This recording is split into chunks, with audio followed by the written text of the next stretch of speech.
Today I'm asking the question, who is the real you?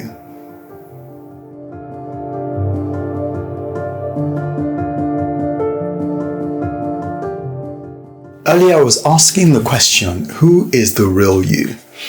The reason I'm asking that question is that you might have a view of yourself that is not really accurate. There's a portion of scripture that comes to my mind. It's from the book of Judges chapter 6, verses 11 to 14. But you can read the whole of Judges and just have context of that.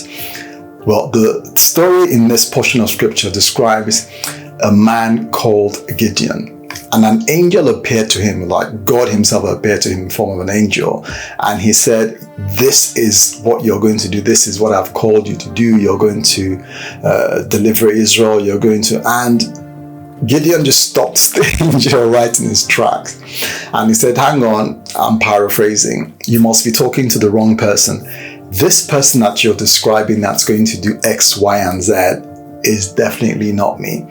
Gideon now goes on to describe who he thought he was, who he thought he really was. And he said, look, my family is the poorest, I'm the least in my family, I'm this and that.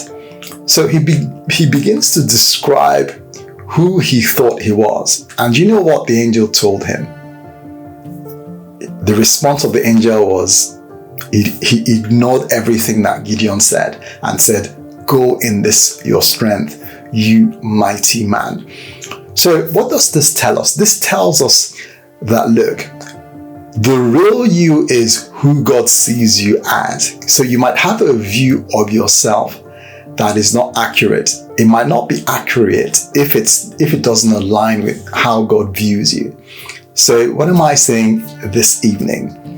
I'm saying that, look, the real you is who God sees you as, not necessarily who you view yourself as. So let's align our identity and our opinion of ourselves to the real us. And the real us is defined by who God says we are and who God sees us as.